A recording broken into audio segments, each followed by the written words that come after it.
See, in most of our encounters with the Ahmadiyya clerics, you might have noticed this, that when we are presenting a case, for example, we are presenting that, let me think, okay, that Mirza Ghulam Qadiani is telling us that he was born in 1839 or 1840.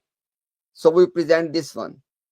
So in response to that, they will bring something in which it's hinted that as though as he was born in 1830. So they would say, oh, you see, these the anti Jamaat, mukhalifin silsila, these opposition of the quote unquote prophets, they are not giving you the full picture.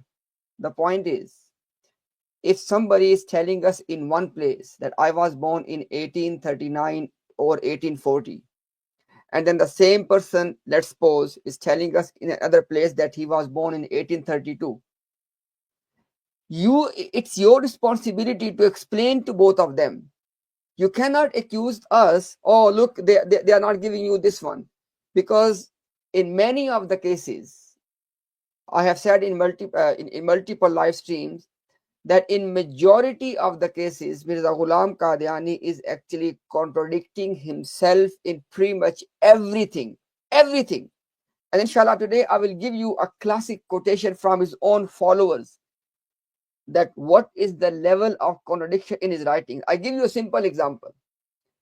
Till today, two groups, two sects, two firqas amongst the followers of Mirza Ghulam Qadiani, they are debating each other, and you can watch these debates till today on TikTok and other media, till today, that was Mirza Ghulam Qadiani a prophet? Did he claim to be a prophet?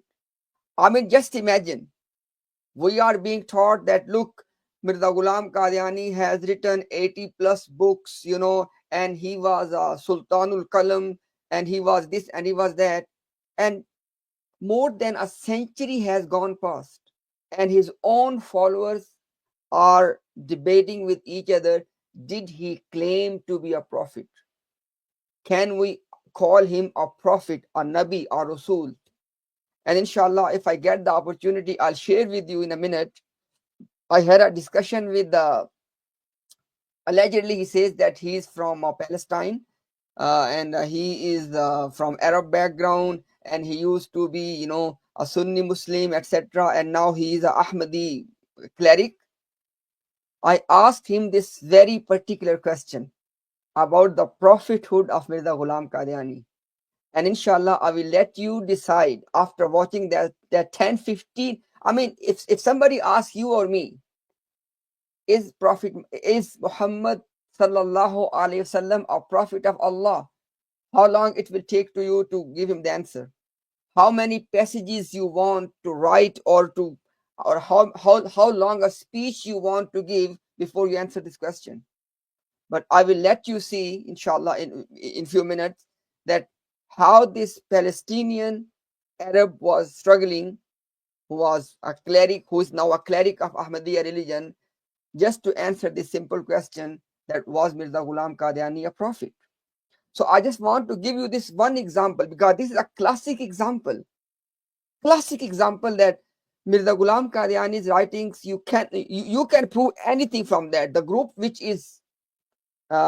believes, the Lahori group, which believes that Mirza Ghulam Ahmad Qadiani was not a prophet as we used to have prophets. So they can present their case from his books. And then the other group who believes or claims that he was a prophet, they can prove their case from his books as well. And then the group who believes that Mirza Bashiruddin Mahmud was Muslim Ma'ud, they can prove their case from his books. And the group, Jamba group, the group which does not believe that Mirza Bashiruddin Mahmud was Muslim Ma'ud, they can prove their case from his books as well. I mean, you need to think about that. What kind of writings are these? What kind of writings are these? That anybody can, for example, if you want to prove that when Isa ibn Maryam will come back, we disagree with them, that is Isa ibn Maryam, as we know, one personality, is he gonna come back, or is it gonna be somebody else as Isa ibn Maryam? Okay, we can have that disagreement. But is he going to be a prophet? I can give you 3 quotations from Mirza Ghulam Qadiani that yes, he is going to be a prophet. No, he will not be a prophet. He will be a prophet. He will be a prophet, but in a metaphorical sense. So he will be a prophet. One quotation. He will not be a prophet. Another quotation. And then no, he will not be prophet in real sense, but he will be a metaphorical prophet. So then, when you have all of these 3 quotations in front of you, what you're gonna decide? Wallahi, I swear by Allah, this is exactly the situation on every single matter with these Ahmadis. Now, with regard to so today, inshallah, I want to give you a bit more perspective. You may be thinking that maybe, like it was just the case with Mirza Ghulam Qadiani, maybe, or if you are thinking that it is just, an accident, for example, or it just happened so. No. Today, inshallah, I will show you that it does not just happen to be the case. It's a very organized, systematic effort to put things in a way that you can use them as per the situation. Our duty is to do all the homework for you, to spend those dozens of hours, and to give you everything in the plate. Then, after that, if you are Ahmadi, it's your responsibility to reflect, to investigate, and then to make a decision which you can defend on the day of judgment in the court of Allah subhanahu wa ta'ala. Because all of this evidence is going to be a hujjah, is going to be a case against you on the day of judgment. We have sympathy for you, we have passion, compassion, we have everything for you. But at the same time, we have to be true to our own selves, and we have to be true to the truth and to the Ahmadis as well. And we have to tell you the truth. Because on the day of judgment, you cannot just say, oh Allah, if these things were part of this religion, I did not believe in them.